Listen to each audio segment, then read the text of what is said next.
I sold my car in Carvana last night. Well, that's cool. No, you don't understand. It went perfectly. Real offer, down to the penny. They're picking it up tomorrow. Nothing went wrong. So, what's the problem? That is the problem. Nothing in my life goes as smoothly. I'm waiting for the catch. Maybe there's no catch. That's exactly what a catch would want me to think.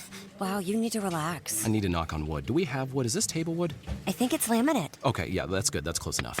Car selling without a catch. Sell your car today on Carvana. Pickup fees may apply. The Jazz, the Mammoth, and the Utes, Cougars, and Aggies. When it comes to sports in Utah, we've got you covered. This is Scotty G and the coach, Tim LaCombe, presented by Mountain Land Supply on 97.5, the KSL Sports Zone. See, this is why you need to be watching the show on YouTube. This song connected with Coach. This is the Elaine. This is what she was dancing to. Yeah, that was. Yeah, she was just... Nice pull. I'm going to, pretty soon that's going to be on the old binge. I got to go through Seinfeld again. I can't do it. I've wore it out. Oh, really? Know that all the lines, know that when jokes are coming. The reactions, I already laughed a ton. I'm giving it a break. Yeah. You got to go on a break, huh? We just got HBO Max, so I'm digging into all those things I hadn't seen. Sopranos? I did watch Sopranos. I paid to watch that one. Yeah. I love The Mob. Oh, yeah. How about The Wire? I want to watch The Wire. Is it good? That is such a good one. Is yes. Okay. I watched quickly this week, like 2 or 3. Like my wife walked out 3 a.m. on Friday, and I told you guys I'm free. This is the first time since high school I've felt like I love this job. So It was Friday night, and I was just home. She was asleep 2, 3 in the morning. I'm hanging with my cat. She comes out. She's like, "What are you doing?" I can't turn this TV off. She's like, "It's 2:30 in the morning." I was like, "I got nothing to do tomorrow." She looks at me with a cross look because there's plenty to do in a house we just moved into. Yeah. But nonetheless, man, I let it. Friday night after the Mammoth one. Yeah. Finished the first week of a new gig. Got some positive feedback from my producer. Which is not easy to come by. It was party mode, man. It was party mode. Good for you. You're a cat guy, huh? I have a cat. Yeah. Jude. Hey, Jude. So you say, "Hey, Jude." And Jude says hello. It's the damnedest thing you've ever heard. Really? Every morning walks in. Oh. Jude ever get into your arm? Wait, whoa. I snuggled Jude like you wouldn't believe. The cat can kind of muster a hello, huh? He can. I swear to you, says hello. We need some video evidence. Every morning, he comes in. You can ask my I wife. would have taken you as a dog guy. Dogs stink. And cats don't? No. Cats clean themselves. That. They don't stink. My cat doesn't stink. Then you got the old litter thing that doesn't stink up the house. Yeah, it's got one of those. Oh, a little vacuum thing. Like the Zero Res, like the sucking machine. It just sucks the smell out. Yeah.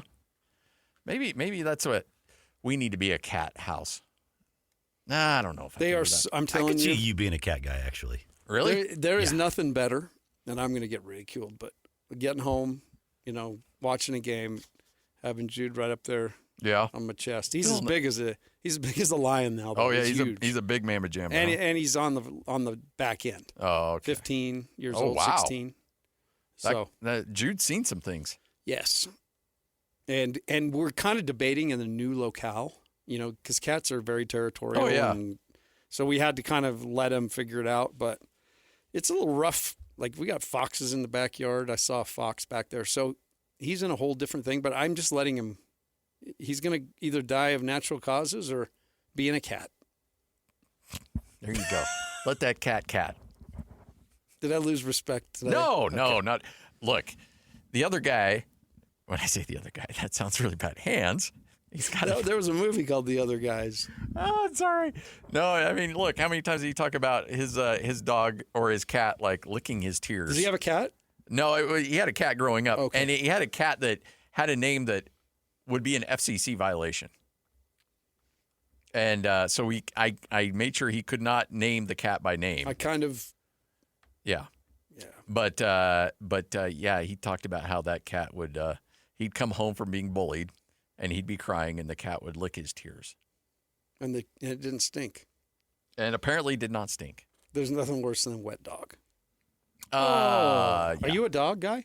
I would be. You don't My wife's allergic. Okay. And I know there's the hypoallergenic dogs now, but and plus the thing is, if we got a dog, like I've got boys that should be taking care of it, they wouldn't. That dog would be dead. Just another job for you, Scotty. It'd just be my job. Yep. And I'd be at 2 a.m. taking the dog for a walk. Before we go to Cole, to tell you how bad I am at my job, I just got a text reminding me today's trash day, and I missed it last week. Oh, that's not good. So I got to remember. Oh, boy. All right. And here's Tim saying, I got nothing to do. I got nothing. Can you take the trash out, man? Cole Bagley is joining us, hockey insider, Mammoth insider for all things NHL for KSLSports.com. Cole, how you doing, man? Good. How are you guys? Good. I was there catching the game. That was an incredible atmosphere. Is it everything that you envision playoff hockey in Utah to be?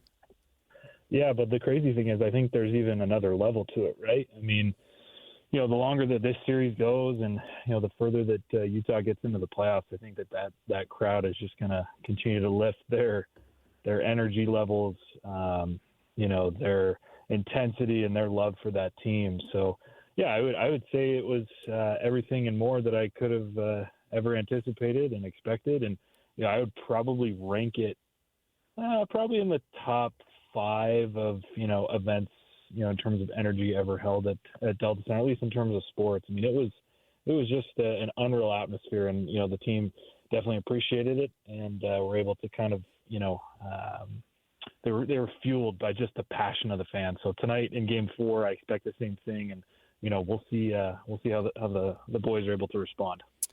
Veggie handled a major workload the other night, 31 shots, and I was just looking at NHL Edge. It says that this series has been played 45% of the time, regardless of strengths, in the offensive zone of the Knights. How important and just how big has Veggie been so far this series? Yeah, I mean, the key to a deep playoff run in the National Hockey League is that usually, I mean, there's a lot of factors, but generally the biggest one, and is who has the hot goaltender, who has the best goaltender. Which guys can steal games for their team most often. And right now I'd say that Vejmelka has done that for the Mammoth. It's interesting. I mean, I would say that Carter Hart overall is the better goalie, but in this series, Vejmelka has put forth the better performances, and I think he's got more help from his defensemen. The biggest thing for Vejmelka in Game 3 that helped him to stop as many shots as he did, especially facing as many shots as he did, I think was just the attention to details. He just played a very simplified, pure game. He tracked the puck phenomenally well. He was quick to act on rebounds, and there was a couple plays in particular where the puck went in behind the net. Vegas was able to get a hold of it, and each time Vejmelka was so quick to track where that is, and that's not easy. It's not as easy as you think it is when you've got all that gear on, you've got your mask on, and you're trying to play the front of the net while also trying to pay attention to what's going behind. But he found those pucks, and he quickly stacked his pads up on both posts to avoid any potential wraparound attempts or quick shots in front. So, I mean, Vejmelka to me has played right at the level that he needs to give his team a chance to win every night. I did a deep analytical dive on both goalies going into this series, and I said that Vejmelka would need to probably be less than 3 goals against per game and right around 900 save percentage, and that's exactly where he's been through the first 3, and then he put Utah in a position to win hockey games, and that's why they're up 2-1.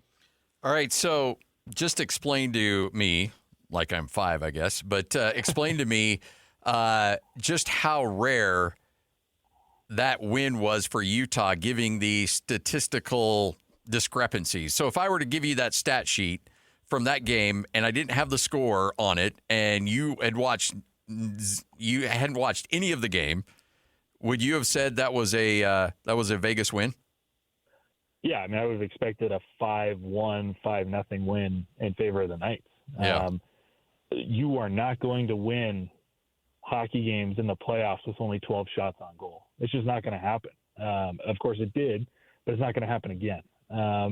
And as I went back and kind of rewatched the game, and I was able to chat with some of the veterans on Utah's roster over the last couple of days, just trying to make sense of it, because that's something that I've never seen before. I mean, if you were to tell anybody, any analyst, any reporter that, again, kind of to your point, don't tell them the score.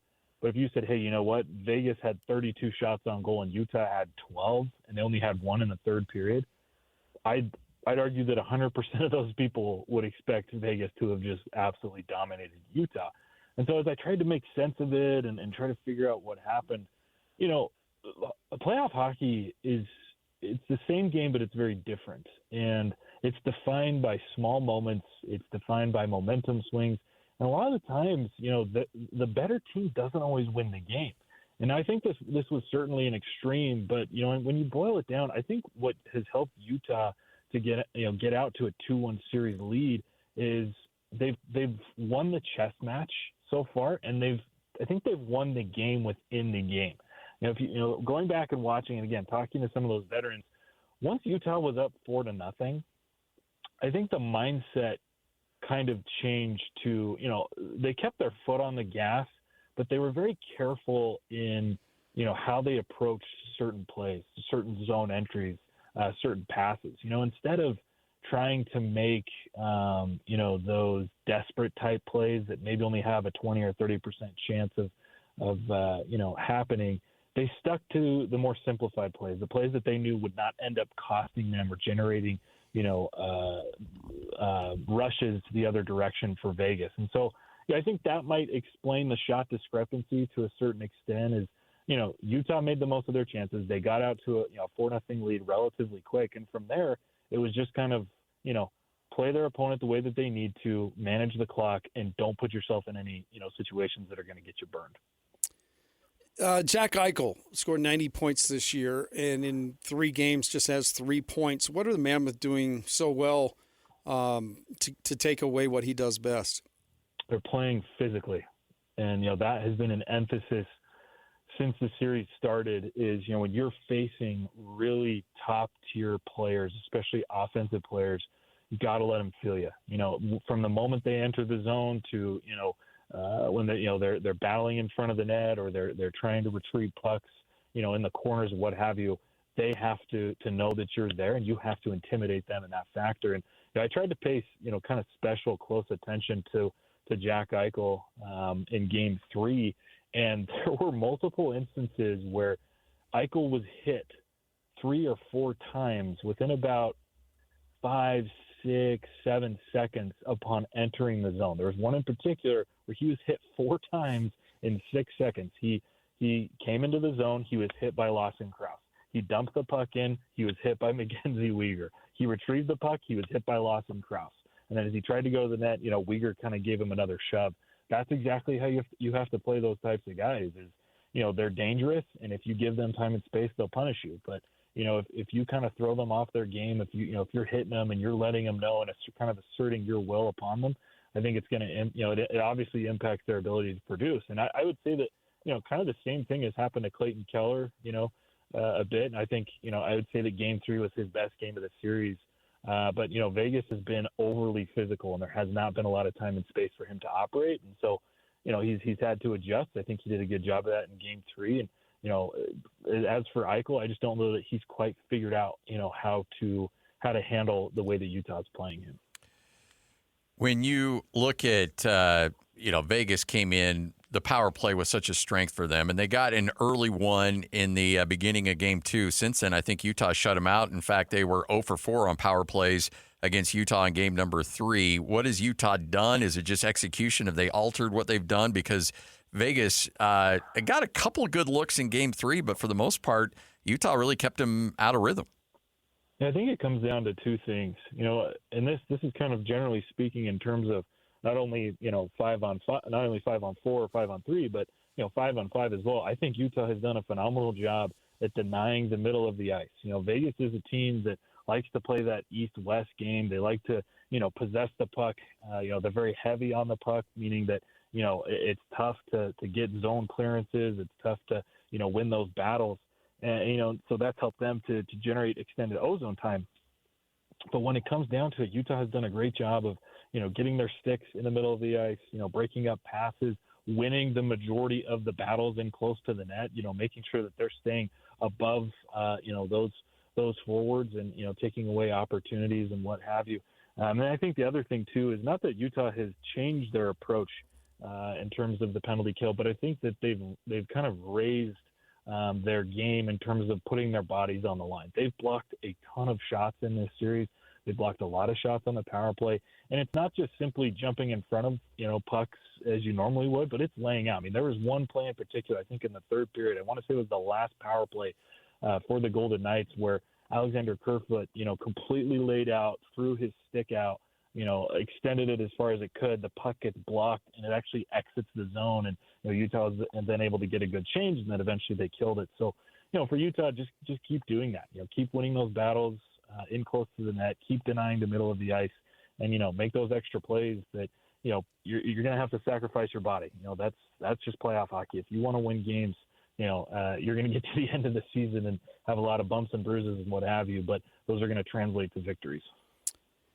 Dylan Guenther with a couple of really loud goals in the series. Do you anticipate that he will have less space to operate after a couple of goals like that? Yeah, I've talked to him about it, and I think the key for Guenther in remaining effective is to just do what he did all season. I mean, this is a 40 goal scorer. This is a guy that finished top 10 in goals for the entire season, and the way that he was able to do that was by diversifying his skill set, by not just being a one-trick pony, not being just a guy who's going to take one-timers from the left side, but getting into the dirty areas, going to the net, crashing the net. I mean, he helped generate a scoring chance in game 2 that eventually ended up being the game winner, because he generated, he flew up the left side off the rush. He was fearless. He went right to the net. He put a dangerous puck on goal, and Clue was able to finish it. That's what he needs to continue to do, because what it forces the defense to do is respect you on all areas of the ice. They can't just you don't want to become one-dimensional. And I think that's what Guenther kind of started to face last season was, teams started to recognize, okay, there's this kid, number 11, he's got a wicked one-timer, and he is going to shoot that constantly. So they could kind of start to anticipate it, where he's taken his offensive game and his production to the next level, and it makes it so much harder because you don't know what he's going to do. You don't know if he is going to take the one-timer or if he's going to take the puck and go right at the net. And I think it, forces the defense to respect him in a bunch of different ways. And it's just, he is, in my mind, he's got probably a top 3 release in the National Hockey League. But then the fact that he's willing to, to put his body on the line, to go into the dirty areas, to take hits and, make dangerous plays is what has helped him to be effective. And right now, I don't know that Vegas really has an answer for him.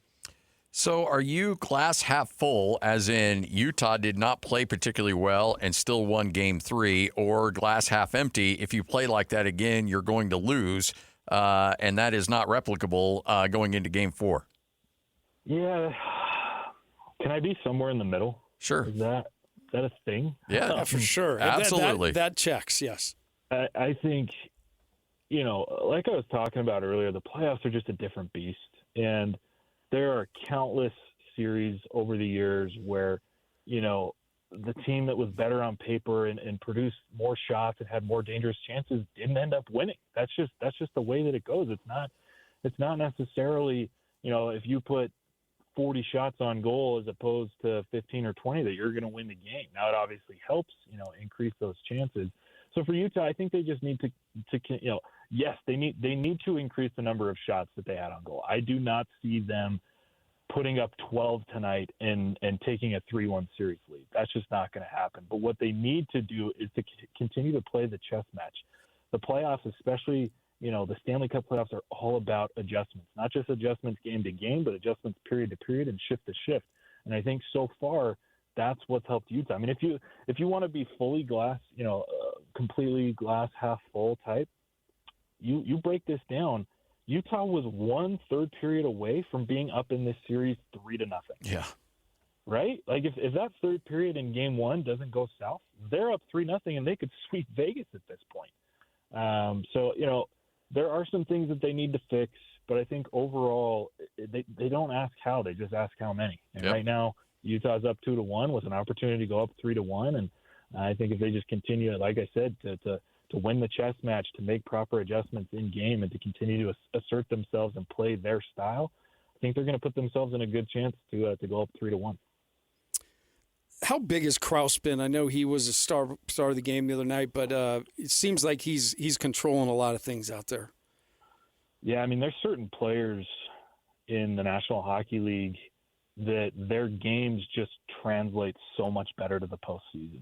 I think if you look at a guy who was the playoff MVP a year ago in Sam Bennett, he's a good regular season player, but he is an elite playoff type player. And I think somewhat of the same can be said about Lawson Krause. He's a very good regular season player, but he's not a guy that's going to put up, more than 50 points. He's not a 50, 60, 70 point guy. But, when it comes to the playoffs, the game just kind of changes. It prioritizes physicality. It prioritizes, being able to take and deliver hits, and to go into I talk about the dirty areas a lot, but, to go into the corners, to retrieve pucks, and, to assert yourself in a physical manner. And that is Lawson Krause to a T, right? He is winning a lot of battles in front of the net. He's delivering a lot of hits. He's helping generate turnovers. And then, he's scored some really big goals. So for a guy like that, his leadership is shining through, and, his impact has just been huge for this team. And I think that just speaks to, just the overall depth and just how well constructed this roster is to potentially beat this Vegas team. So it appears that just based on who's on the ice for practice, Jack McBain probably isn't close, but is there a chance we see Barrett Hayton tonight? That's a good question. And I feel like I'm dealing with Kyle Whittingham in some ways in terms of injuries with Andre Tourny, because he's just locked it down. He said that he's not going to talk about injuries. And I think that is particularly advantageous at this point of the year. Vegas has not done that. They've been pretty forthcoming in who their starting goaltender is going to be every game, and who's going to be on the ice for them. They've skated their lines pretty much every single day, whereas Utah, it's been a question mark every night. And I think that Tourny likes that. I think that he's the type of guy that wants to take every single advantage that he can, because he realizes that Utah is an underdog, and so if there's certain things that he can put in his favor, he's going to do that. So, it's hard to judge at this time of the year whether or not a player is going to be back. During the regular season, they're a lot more forthcoming about where the guy's progressing, if he's day to day, if he's week to week. And then, of course, if you just kind of pay attention to what's going on, once a player takes off that non-contact sweater and starts skating lines, that's a pretty good indication that he's coming back. Well, Utah hasn't really been skating lines. There's been a lot of maintenance days. There's been a lot of optional days. And so right now it's tough to say how close he is, but, he has skated in a non-contact or in a full contact sweater for the last, I think, 4 or 5 practices.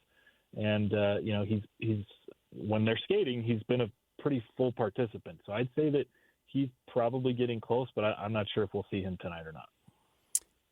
Last one for me. Did Vegas really try to take the puck after the game? That's what I was told, and that's I think it's again, the playoffs are just different.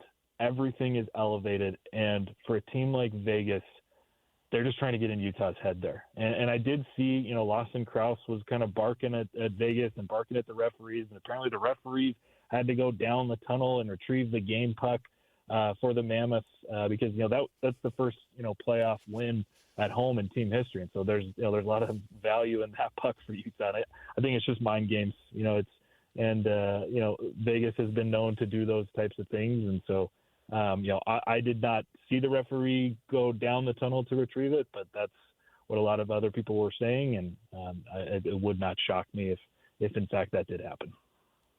That's messed up. That's so Vegas. That's so Vegas. Yeah. I mean, UNLV would stoop to such a level. That's a classic UNLV move too, for sure. It's in the city. It's just baked into that. But the Raiders would never. No, not Raiders. No, they would not. They would, and they would try to sell it back to you, like they do copper wire in pieces.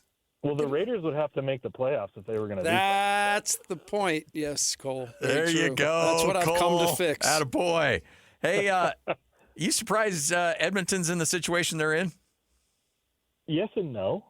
To have two generational talents and potentially the most skilled player to ever, take the ice in the history of the game and to be trailing Anaheim 3-1 is pretty shocking to me.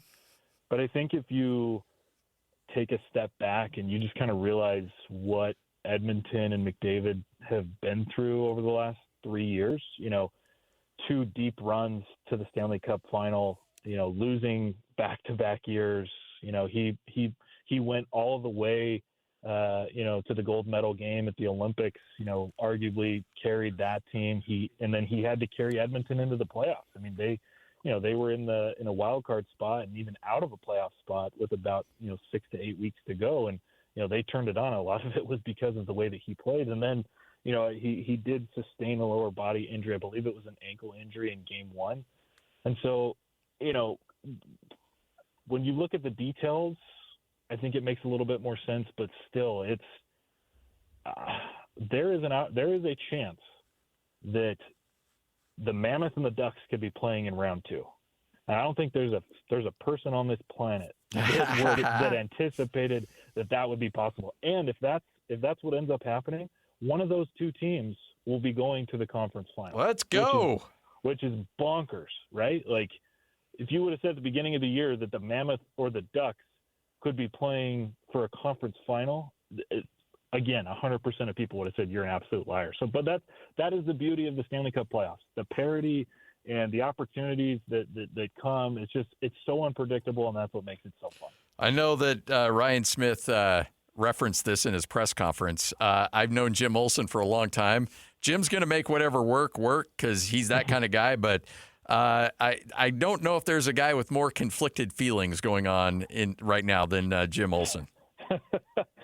I mean, yeah, but they're going to get it done. Like, and oh yeah, they'll work with it with whatever timeline they're given, and it's the best thing for this organization to go on a deep run. And if they do end up somehow winning this series and facing Anaheim, and if they're able to somehow beat them and go to the conference final, I am certain that they will take that 10 out of 10 times and just live with the results, and they'll find a way. Yeah. I mean, what they've done over the last 2 years in terms of upgrading the lower bowl of the Delta Center and building a world-class practice facility, and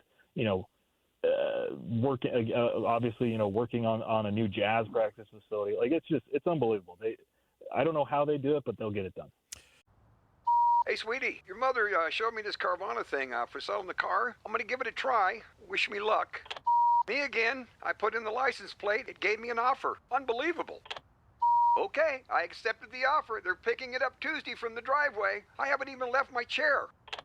It's done. The car's gone. I'm holding a check. Anyway, Carvana, give it a whirl. Love ya.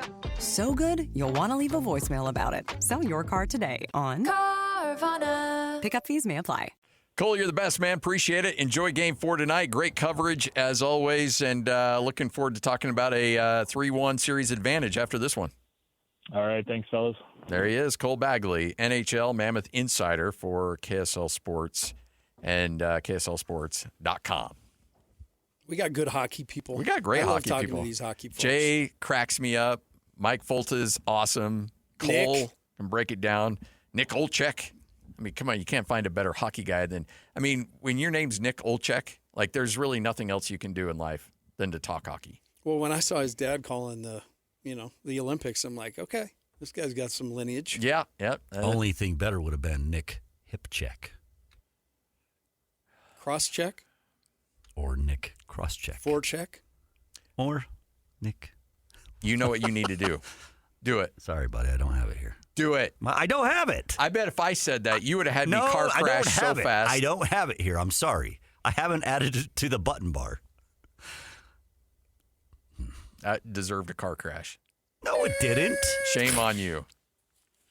Oh, my goodness. We're getting used to it. I'm pulling out all the dad jokes now just to make sure that you make sure that you get that on the button bar. Like, I'm going to force you to do it. He'll be like, dang it, I need to put it on there. There's too many. All right, 97.5, the KSL Sports Zone. It's time to spin the wheel and talk some sports. This is Sports Roulette on 97.5, the KSL Sports Zone. All right, time for another edition of Sports Roulette. This is where a roulette wheel dictates our topics of conversation. I love that the roulette wheel actually exists. I thought it was always just a sound effect. No, it is real and it is spectacular. And with with Lloyd and his ability to keep that thing afloat, a lot of WD-40 throughout the years on that thing. But came from the Excalibur. It said Excalibur on the outside. Yeah. And it's seen some things, that's for sure. All right, with that, Lloyd fired up. Let's get to it.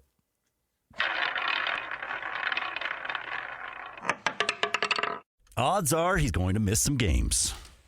Probably you're going to see a suspension of some kind. Could be as much as an entire season for Brendan Sorsby, as he is. The announcement came earlier today from him and Texas Tech that he is entering a residential treatment program for a gambling addiction. And then, as we expected, as soon as that announcement was made, then more stories started to come out.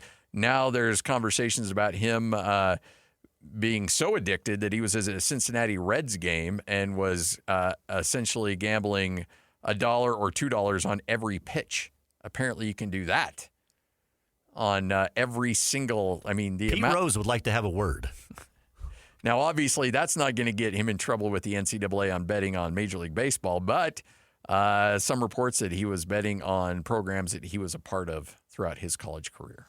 Yeah, thousands, it said, the literal thousands of bets. That would make sense if he's betting on every pitch, because that's going to kick it up quick. But no, it's it is a statement as to where we are. I think that is in everybody's purview now, and literally sitting right there on their phone. It's really, really sad, but I'm with you. It did seem strategic. The release seems strategic for what's to come, and we've just heard a little bit, but I bet there's quite a story with this one. He was in line to be one of the highest paid players in college football last year, or this upcoming year, was expected to make over $5 million to leave Cincinnati and go to Texas Tech. And it reminds me, we just went through, and the Sharon Moore stuff was kind of public last week with the trial, and with his appearance. The bottom line is, man, you can't forget what's number one. What's getting you to where you're going. For Sorsby, it was throwing the ball around, slinging the ball around, being a quarterback, and the money that he's being paid is ridiculous. But he's still betting $1 on a pitch. Everything adds up, and he just like Sharon Moore, they lost track of what real was. And that's the ultimate thing. Like, you're gonna just flush away your career, flush away even just a $5 million. It's amazing to me that it would just get wiped away like that. Well, and you said it, even like you've had the thought, comes into your head. Oh, yeah. I know what's going to happen here, but, you make a choice. I like my job. I like what I do. I see over a 10-year period, I'm going to make a lot of money doing it. I'm going to keep doing it. And I'm not going to, let a couple, what's the most you'd probably even bet? $1,000 maybe. It's just ridiculous. Well, and the other thing too is, look, I know that eventually like the ratings are going to drop or something like that. And if Lloyd and Nate pull me in the office and they say, hey, look, you know what? You lost your fastball. This isn't working anymore. We need to go in a different direction. And I would be very upset. I wouldn't be happy about it, but my head would hit the pillow at night knowing that, gave it my best shot. The right way? I can't imagine going home and telling my wife, hey, I'm unemployed. Well, what happened? I'm like, I gambled and it came out. Like, the self-inflicted unemployment, I don't want any part of that. Like, and we live in a day and age where it's real easy to get yourself into that kind of trouble, but I can't imagine coming home and telling your family that you no longer have a job because of a really stupid thing you did. Yeah, and it really comes down to that when you peel it all back. And for every one, Brandon, so there's hundreds. Oh, yeah. So this is an epidemic. I think this is just going to be one of many stories, but it's just way too accessible, and guys feel like they can control the outcome. Yeah, that's the scary part. All right, Lloyd, spin it.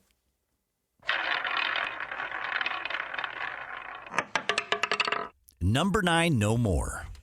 If you want to go to Utah State and play football, you can't wear number 9 anymore because Bobby Wagner will have his jersey retired. Only the third player in Utah State football history to have his jersey retired. So you will no longer see a number 9 out on the field for the Aggies, and deservedly so. The guy's going to be a first ballot Hall of Famer in the National Football League. He has brought a ton of notoriety to Utah State. And he was a guy that went to Utah State when nobody was going to Utah State, when it was really bad in football. But Gary Anderson came in, got him turned around, got the program turned around, and he's had an incredible NFL career. So Bobby Wagner, who, by the way, was the commencement speaker at graduation for Utah State as well. Well, it's an incredible honor. I was just able to go through Jimmer's ceremony this year and the dinner and everything else. It was really cool, because you see them, but you see all of the people that had something to do with them getting to where they went. And Wagner's carried the flag. Obviously, a little bit of drama in the interim, but the bottom line is everything that ends well is good with me, and that's where he should be. That number should be retired. I've enjoyed watching him fly around the football field for years, so this will be cool to see that number hanging. Yeah, and overall a good dude, too. 100%, yeah. And he's got a great story about how he ended up at Utah State, where he had a couple options, not a lot of great options, but there were about 2 or 3 schools that came and offered him a scholarship, and his mom said, "Where is the city where you're going to get in the least amount of trouble?" Logan, Utah. That is where you're going. He's like, "Well, I'm also looking at, nope, you're going there." So thanks, Mom. Not only should Bobby Wagner's jersey be retired, but somehow recognition of Bobby Wagner's mom, because that's ultimately the reason he ended up at Utah State. Well, you can put a can of Campbell's soup. Yes. Those old ads that had mom behind the great players. Is there you knew pretty quickly when you walked into a kid's living room who was really the decision maker? Oh, yeah, you had to. That was the old adage. You had to figure out who was at the plate, because there's all sorts of people sitting in the room, and sometimes it was really easy. Sometimes it was mom or dad, and you could tell. But so many instances where it was actually somebody that wasn't even in the house, an AAU coach or somebody in their ear. So that was number one. You got to figure out who you're talking to. How often was it the actual kid himself? Pretty much zero. Oh, jeez. I mean, they all knew what they wanted to do, but they weren't about to make that decision. But ultimately, they were told where to go, or encouraged, or And this was before the NIL money. Now I got to imagine it's even worse. Yeah, back then we didn't give extra, money or millions of dollars. We just, it was in the blessings when you chose to come. Yeah, extra blessings. All right, Lloyd, spin it.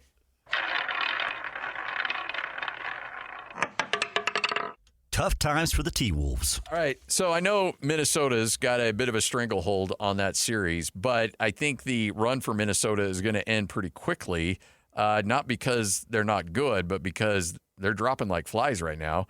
And this is, I hated this one in particular because he has had such a great playoff run. DiVincenzo tore his Achilles, so obviously he is done.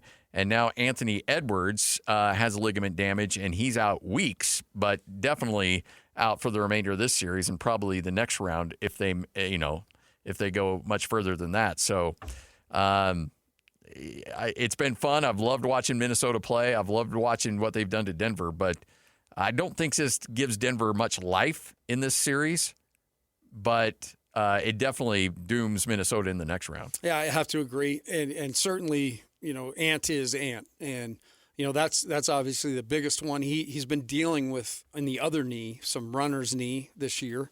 And he's been sidelined here and there. This is the opposite knee. And like you said, going to be out for a bit. The DiVincenzo is big too, though. He's their Yamamoto. What Yamamoto is to the Mammoth, the agitator, the guy, the extra effort guy, the guy that's just 100% out there for the team. That's what Dante was for them.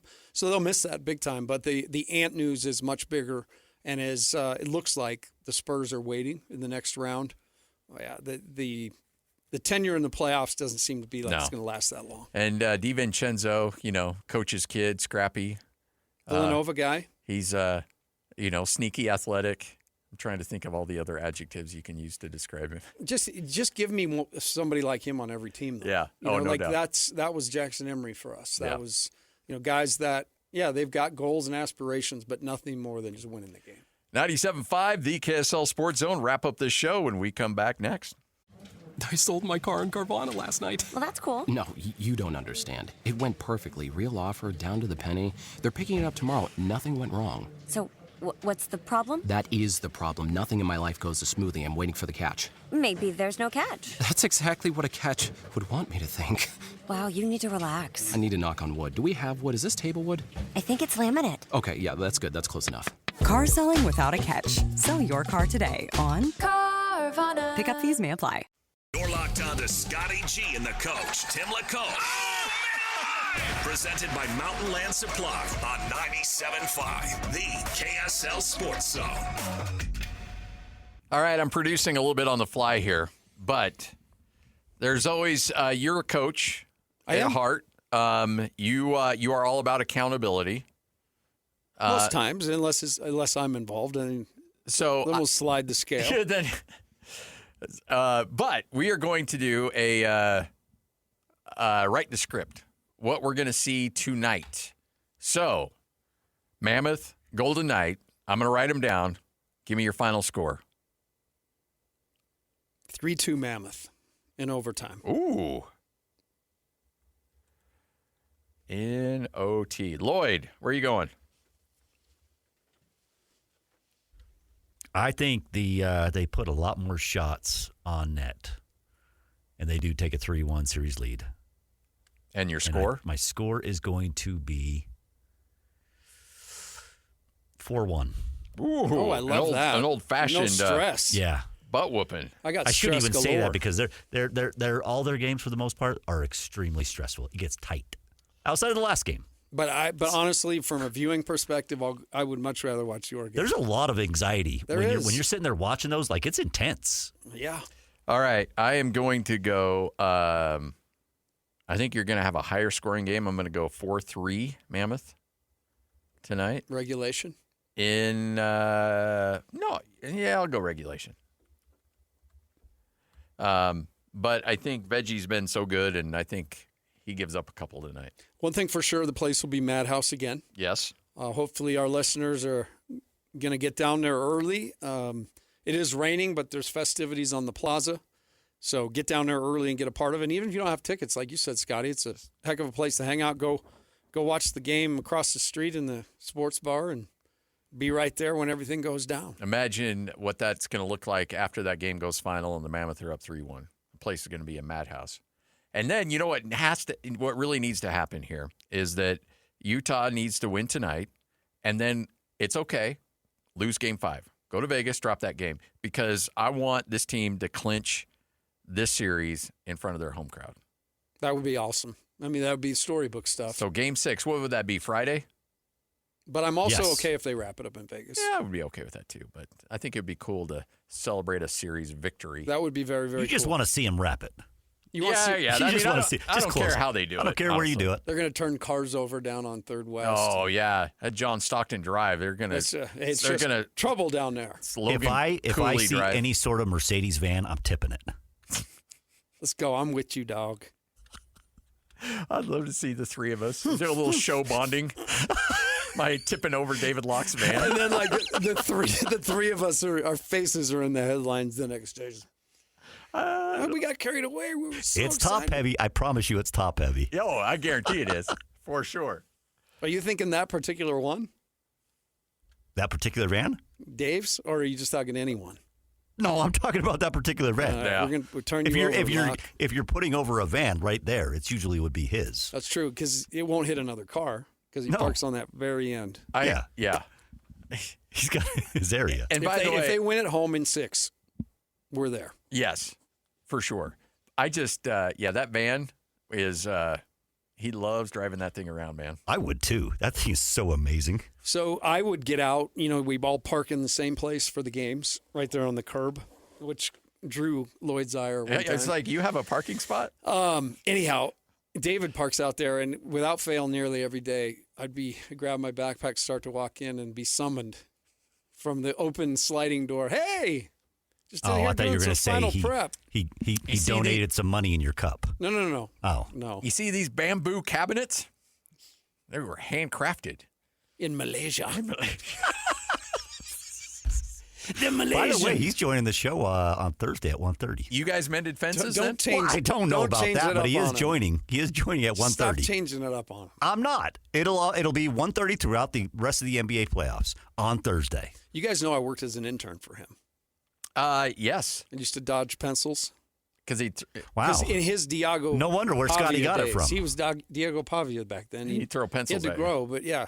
I was an intern. I'd come in with bad news, and pencil lead'd fly at me. Now, Scotty's been throwing pens at the glass at me for years upon years. And they've all been deserved. Yeah, I don't know about that. I'm just excited to have a front row seat now. Yeah. Yeah, you get to see it. Yeah, I promise you I'll never I'm sure you'll throw be throwing anything a pencil or a pen at me at some point, I too. promise you I won't. Can't wait to see the real prima donna come out in you. Oh, I'm a cat guy. Well, so, when we had that first locker room clean out after the Jazz first season with Donovan Mitchell, I remember we all looked at each other like, please don't change. Please stay this guy. Don't let the NBA get you. But the NBA got him. So what are you saying? So I'm just saying, I hope the radio doesn't get you. Listen, just keep my Always distance from you does. two. I'll be fine. Where's my bodyguard? It always does. It gets everybody. Where's my bodyguard? This is 97.5, the KSL Sports Zone. I sold my car in Carvana last night. Well, that's cool. No, you don't understand. It went perfectly. Real offer, down to the penny. They're picking it up tomorrow. Nothing went wrong. So, what's the problem? That is the problem. Nothing in my life goes as smoothly. I'm waiting for the catch. Maybe there's no catch. That's exactly what a catch would want me to think. Wow, you need to relax. I need to knock on wood. Do we have wood? Is this table wood? I think it's laminate. Okay, yeah, that's good. That's close enough. Car selling without a catch. Sell your car today on Carvana. Pickup fees may apply.